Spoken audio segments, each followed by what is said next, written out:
Family কার্ডটা হতে পারে শুনতে খুব ছোট লাগছে, কিন্তু এটা লং টার্ম পজিটিভ এফেক্ট।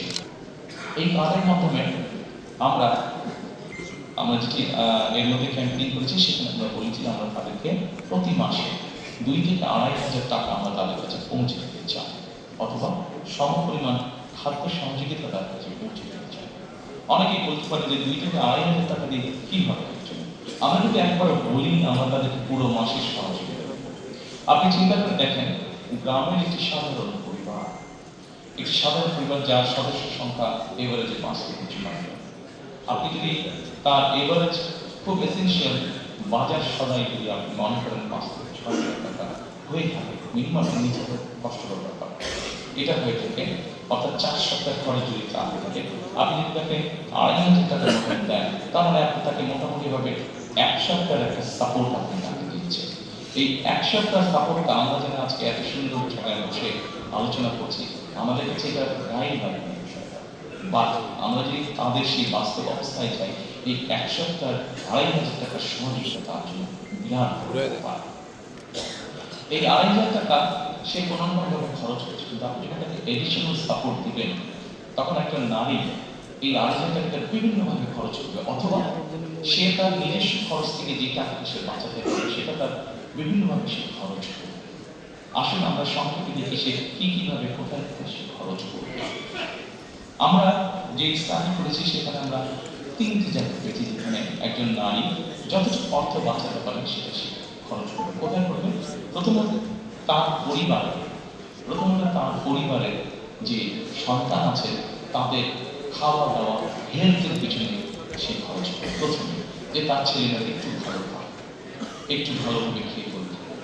আচ্ছা, তারপরে সেখান থেকে যদি সে খরচ বাঁচাতে পারে, তাহলে সে চেষ্টা করবে তার সন্তানদের লেখাপড়ার পিছনে, যে তার সন্তানদের একটু বেটার লেখাপড়া করবে, সে টাকাটা ওখানে খরচ করবে।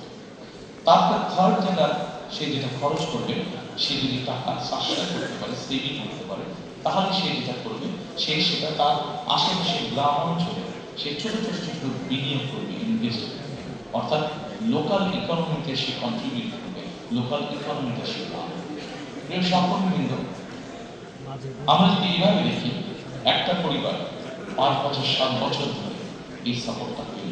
আপনি চিন্তা করেন, একটা পরিবার, একটা গ্রামে যদি 10টা পরিবার থাকে, 10টা পরিবার যদি তার মধ্যে 7টা পরিবার যদি অসচ্ছল থাকে, তারা যদি এই সাপোর্টটা পায়, তার মানে 7টা পরিবার কিন্তু মোটামুটিভাবে 5-7 বছর পরে একটা মোটামুটিভাবে অর্থনৈতিক অবস্থার মধ্যে আসলো। এই যে 7টা পরিবার মনে যে লোকাল ইকোনমিতে কন্ট্রিবিউট করেছে, তাহলে আপনি দেখেন সে হয়তো হাঁস মুরগি পালন করেছে, সে ডিমটা বিক্রি করেছে, আরেকদিন ডিম কিনেছে, সেখান থেকে সে তার যে বিক্রির ইনকাম করলো সে গামছা কিনেছে, অথবা চুড়ি কিনেছে, অথবা কসমেটিক কিনেছে, অর্থাৎ অন্যরকম ইকোনমিতে 10 টাকা 5 টাকা করে ছোট কিন্তু সে কিন্তু কন্ট্রিবিউট করে যাচ্ছে। অর্থাৎ দিনের পর দিন, মাসের পর মাস, বছরের পর বছর যখন এইভাবে লোকাল ইকোনমিতে আপনি রিসোর্স পাম্প করতে থাকবেন, তখন কিন্তু আস্তে আস্তে পুরো ইকোনমিটা অনেক ভাইব্রেন্ট হবে। আপনি একটা গ্রামকে এইভাবে আপনি মোটামুটিভাবে একটা ভালো অবস্থান নিতে আসবেন। আস্তে আস্তে ওই ইউনিয়নটা, আস্তে আস্তে উপজেলাটা, আস্তে আস্তে জেলাটা, আস্তে আস্তে বিভাগটা, আস্তে আস্তে সকল বিভাগ, অর্থাৎ 7 বছর পরে কিন্তু আপনি অনেক বেটার একটি চিন্তা পাবেন। অন্তত আমাদের স্টাডি আমাদের সেজন্যই আমরা মনে করি এই ফ্যামিলি কার্ডটা হতে পারে শুনতে খুব ছোট লাগছে, কিন্তু এটা লং টার্ম পজিটিভ এফেক্ট অনেক অনেক অনেক বড় হবে ইনশাআল্লাহ। দেশে দেশে সবার সাথে দ্য নিউজ।